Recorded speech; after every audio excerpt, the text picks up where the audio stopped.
Growing up, I was always the odd one out in my family. While my older brother Marcus inherited Dad's confidence and Mom's sharp tongue, I got their disappointed sighs and constant reminders that I wasn't quite measuring up. The family cabin in Lake Tahoe became the perfect symbol of this dynamic. A place where I was tolerated rather than welcomed, invited out of obligation rather than love. The cabin had been in our family for 3 generations, passed down from my grandfather to my father. It was a beautiful 2-story log structure with a wraparound porch, nestled among towering pines with a private dock stretching into the crystal-clear lake. Every summer, the extended family would gather there for what Mom called our sacred family tradition. But for me, it felt more like an annual reminder of exactly where I stood in the family hierarchy. Marcus, being the golden child, treated the cabin like his personal kingdom. He'd invite his college buddies, throw loud parties, and generally act like he owned the place. Meanwhile, I was expected to clean up after everyone, maintain the dock, and basically serve as unpaid staff. When I complained, Dad would give me his standard lecture about earning my place in the family and proving I deserved to be there. The breaking point came last September during what was supposed to be a family bonding weekend. I had just started my new job as a property acquisition specialist for a real estate investment firm, but my family saw it as just another entry-level position that proved I wasn't destined for greatness. Marcus, who worked in Dad's insurance agency, never missed a chance to remind everyone that he was building something substantial, while I was just shuffling papers for rich people. That Friday evening, I arrived at the cabin after a particularly grueling week of closing deals. I was looking forward to some quiet time by the lake, maybe catch up on some reading. Instead, I found the place packed with Marcus's fraternity brothers from college, all of them now in their 30s but still acting like they were 20. Empty beer bottles covered every surface, the sound system was blasting, and someone had apparently tried to grill inside the cabin, leaving scorch marks on Mom's antique dining table. "Oh look, the worker bee showed up," Marcus announced when he saw me. His friends laughed as he grabbed another beer from what I realized was my designated sleeping area, the couch. "Hope you brought your cleaning supplies because we're having a real party this weekend." I surveyed the damage quietly. "Where am I supposed to sleep?" "Figure it out," he shrugged. "Maybe there's room in the shed with the lawn equipment. Seems more your speed anyway." His friends erupted in laughter. I recognized most of them from previous gatherings, trust fund kids who'd never worked a real day in their lives but somehow felt entitled to look down on anyone who actually earned their money. The irony wasn't lost on me, but I'd learned long ago that pointing out ironies to my family only led to more humiliation. I spent that night in my car, parked at the far end of the driveway. The next morning, I woke to find one of Marcus's friends urinating on my hood while the others cheered him on from the porch. When I approached the cabin to use the bathroom, Marcus blocked the door. "Sorry, family only," he said with a smirk. "You can use the gas station down the mountain." "Marcus, I just need to." I said family only. His voice got louder, ensuring his audience could hear. "Maybe if you contributed something to this family instead of just taking up space, we'd treat you differently."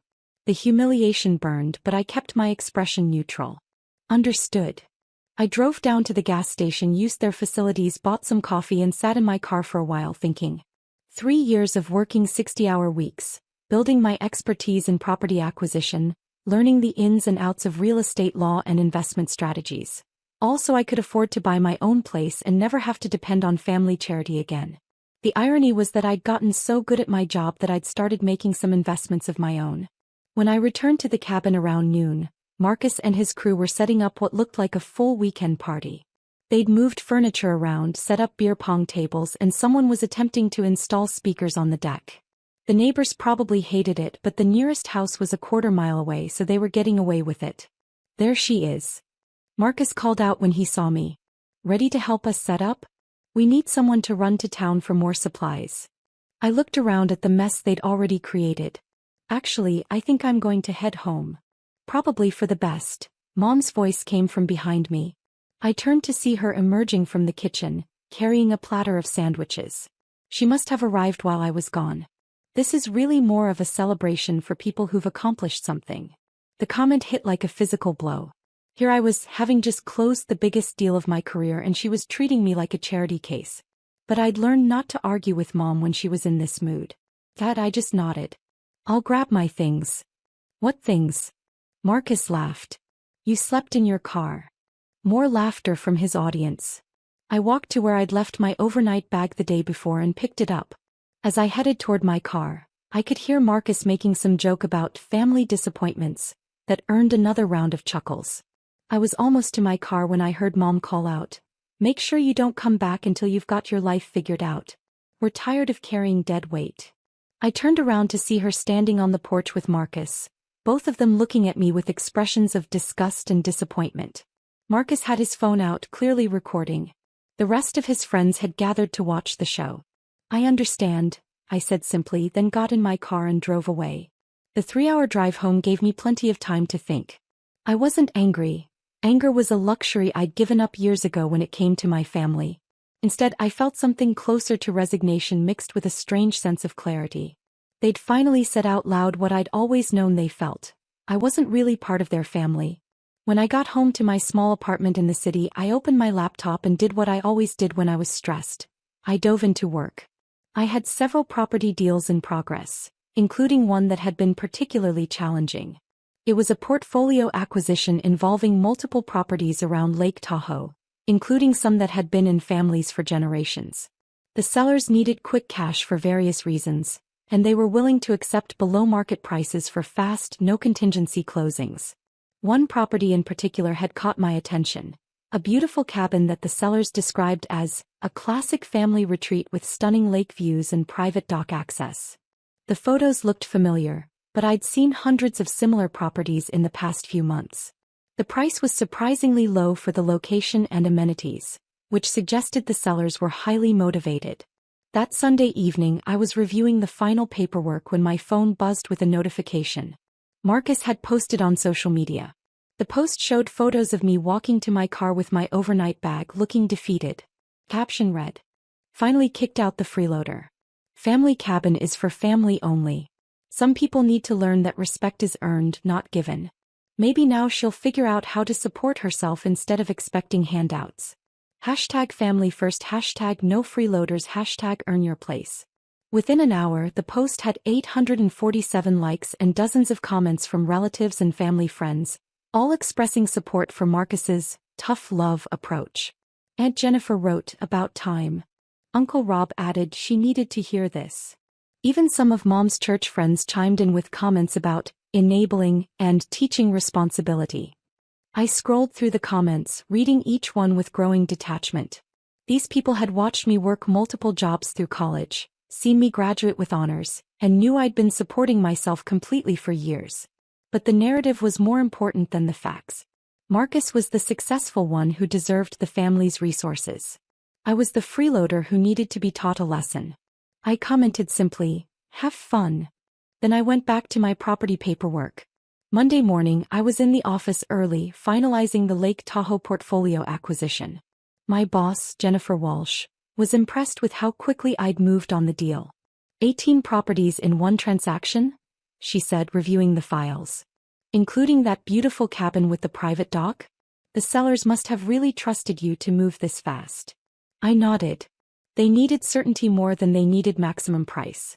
Sometimes timing is more valuable than money. Well, congratulations. This puts you well ahead of your quarterly targets. And speaking of that cabin, the address looks familiar. Isn't that near where your family has their place? Very near, I said. Actually, it might be exactly where my family has their place. Jennifer looked confused for a moment, then understanding dawned. Wait, you mean? I need to make a phone call to the property management company we use for the Lake Tahoe properties. They'll need to conduct an inspection and notify any current occupants about the ownership change. The property management company, Alpine Lake Services, was efficient and professional. When I called to discuss the newly acquired cabin, the manager, David Chin, was familiar with the property. Beautiful place, he said. The previous owners mentioned there might be family members who assumed they had permanent access. We'll need to clarify the situation and establish proper rental procedures going forward. What's the standard protocol for that? We do an immediate inspection to assess any damage and establish baseline conditions. Then we notify anyone currently on the property about the ownership change and rental requirements. If they want to continue using the property, They'll need to go through our booking system like any other clients. I checked my calendar. How soon can you do the inspection? We could have someone there this afternoon if needed. Is there some urgency? I thought about Marcus's social media post, which was still collecting likes and supportive comments. There might be. The current occupants seem to believe they have permanent rights to the property. Understood. We'll handle it diplomatically but firmly. Property rights are property rights. That afternoon while I was in a client meeting, my phone started buzzing repeatedly. Text after text, call after call. I ignored them until the meeting ended, then checked the flood of messages. Marcus, what the hell did you do? Mom, call me immediately. There's been some kind of mistake. Dad, whatever game you're playing, stop it now. Aunt Jennifer, why are there strangers at the cabin claiming they own it? The messages kept coming, each more frantic than the last. But the one that made me smile was a missed call from an unknown number with a Lake Tahoe area code. The voicemail was from David Chin. Ms. Rodriguez, this is David from Alpine Lake Services. We completed the property inspection at your Lake Tahoe cabin this afternoon. The current occupants were quite surprised to learn about the ownership change. They've been asked to vacate by tomorrow morning unless they'd like to discuss rental arrangements. There was some damage to the interior. Scorch marks on an antique dining table, stains on the furniture, and general cleanliness issues. We'll send you a full report with photos and repair estimates. The previous occupants claimed they were family and had rights to the property, but I explained that property ownership doesn't work that way. They seemed quite upset, but they're gathering their belongings now. Please call if you have any questions. I sat in my car in the parking garage listening to the message twice. Then I called David back. Ms. Rodriguez, thank you for calling back. I have to say that was one of the more dramatic property transitions I've handled. The young man seemed to think this was all some kind of mistake. No mistake, I said. What's the damage assessment? About $3,000 in repairs and deep cleaning. Nothing structural, but they clearly weren't treating the property with much respect.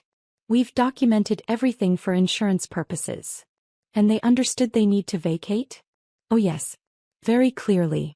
Though I have to ask, when the young man said he was going to call his lawyer about family property rights, should I be concerned about any legal challenges? I almost laughed. Marcus didn't have a lawyer, and Dad's insurance agency definitely didn't handle property law. No legal challenges. The sale was completely legitimate and I have all the documentation. They were never legal owners, just family members who assumed they had permanent access. Understood. We'll proceed with the standard protocols then. Would you like us to arrange for cleaning and repairs? Please do. And David? If any of them contact you claiming family rights or demanding access, refer them to our legal department. Of course. Congratulations on your new property, by the way.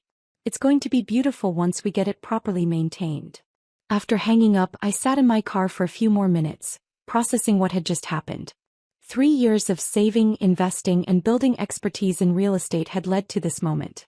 The family cabin that had represented everything I couldn't have, everything I wasn't good enough for, was now mine. My phone rang. Marcus, what did you do? His voice was shaking with rage.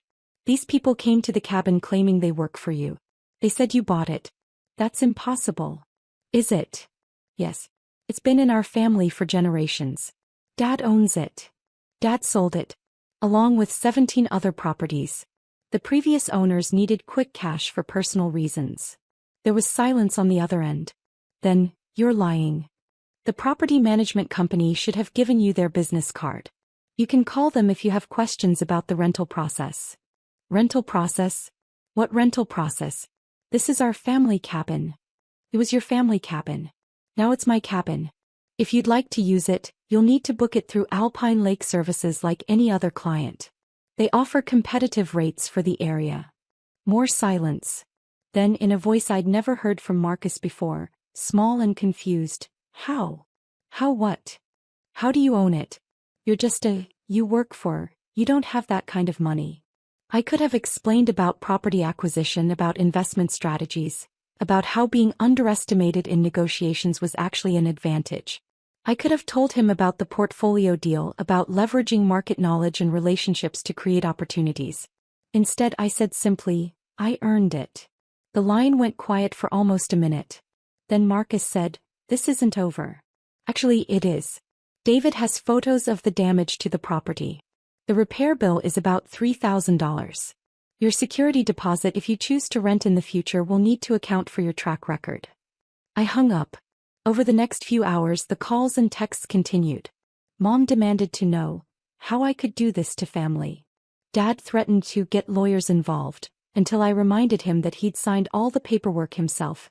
He just hadn't bothered to ask who the buyer was. Various relatives weighed in with their outrage, but their leverage was gone. I owned the property now. Their opinions were just noise. The most telling message came from Aunt Jennifer, who'd been one of the most enthusiastic supporters of Marcus's social media post. Maybe we should talk about this like adults. I'm sure we can work something out that makes everyone happy. I didn't respond to any of them. Instead, I called David Chin back. I'd like to discuss the rental policies for the property. What are your most restrictive terms? Well, we can require significant security deposits, mandate professional cleaning both before and after stays, and implement strict policies about parties, noise, and property damage. We can also maintain a blacklist of guests who've proven problematic. Implement all of that. And David? Add Marcus Rodriguez, Tom Rodriguez, and Linda Rodriguez to the blacklist. Permanent ban. Understood. Should I note the reason? Property damage and failure to respect ownership rights. Consider it done. That evening, I poured myself a glass of wine and opened my laptop. Marcus's social media post was still there, but the tone of the comments had shifted dramatically. Someone had figured out what happened and word was spreading. The new comments were a mix of shock, confusion, and grudging respect. Wait, she bought the cabin? How did she afford that? Maybe we don't know the whole story here. But Marcus hadn't taken the post down. If anything, he doubled down, adding comments about betraying family and using tricks to steal family property. Each comment made him look smaller and more desperate. I started typing a comment of my own, then stopped. There was nothing to say. The results spoke for themselves. Instead, I opened a new browser tab and started researching vacation rental properties in the area. If I was going to own a Lake Tahoe cabin, I might as well make it profitable. According to the rental comps, I could easily cover the property expenses and generate significant income. Properties like mine were booking months in advance during peak season. My phone rang one more time that night. We need to talk, she said without preamble. About what? About what you've done. About how we can fix this. Fix what? I bought a property that was for sale. The transaction was legal and legitimate. But it's our family cabin. Her voice cracked slightly. It's where we've had Christmas morning for 15 years. Where your grandfather taught Marcus to fish. Where I was told I was a freeloader who didn't deserve to be there? Silence. Where I slept in my car because I wasn't welcome inside? More silence. Where you told me not to come back until I got my life figured out. I didn't mean. You meant exactly what you said. And I listened. I got my life figured out. I figured out how to buy the place where I wasn't welcome and turn it into an asset that generates income. I figured out how to stop depending on people who didn't respect me. But we're family, she whispered. Family doesn't treat each other the way you treated me. Family doesn't publicly humiliate each other for social media likes. Family doesn't make someone sleep in their car because they're not worthy of a couch. We can change. We can do better. I looked out my apartment window at the city lights below.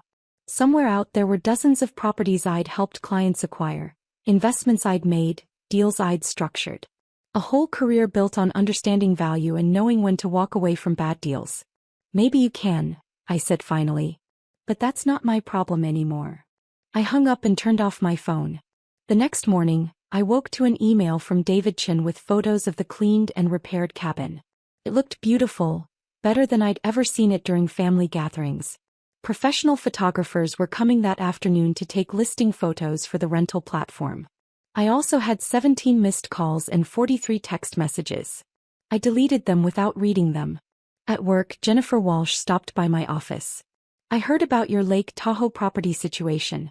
Word travels fast in real estate circles.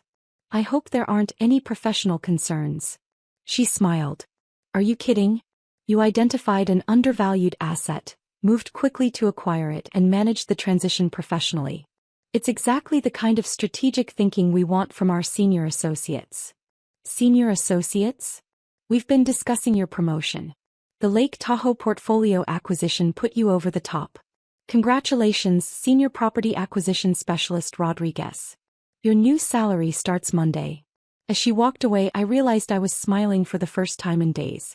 Then my phone buzzed with a text from an unknown number. This is David from Alpine Lake Services.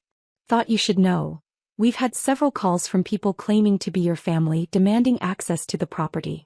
I explained that they're on the restricted list. One young man became quite agitated and started shouting about family property rights and teaching lessons. I've documented everything and notified local law enforcement as a precaution. Your property is secure. I typed back, thank you. Please maintain all current restrictions. Then I opened the vacation rental platform and looked at my new listing. Stunning Lake Tahoe cabin with private dock, professionally managed. The photos were gorgeous. The pricing was competitive. And according to the booking calendar, I already had 3 reservations for the upcoming month. At lunch, I did something I hadn't done in years. I posted on social media. Excited to announce my new investment property at Lake Tahoe. Beautiful cabin with private dock, professionally managed by Alpine Lake Services. Already booking for next season. Sometimes the best investments are the ones closest to home. #real estate, #investment, #Lake Tahoe, #property owner. I included one of the professional photos. The cabin looking pristine against the backdrop of the lake, with the private dock stretching into crystal clear water. Within an hour, the post had more likes than Marcus's Freeloader post had accumulated in 2 days. Colleagues, friends, and even some relatives were commenting with congratulations and asking about rental availability. But the comment that made me smile came from my old college roommate Sarah. Is this the same cabin where your family used to treat you like garbage? Plot twist of the century. I didn't respond to her comment, but I did like it. That evening, I drove up to Lake Tahoe to see the property in person. David met me there with the keys. My keys now. Walking through the cabin felt surreal.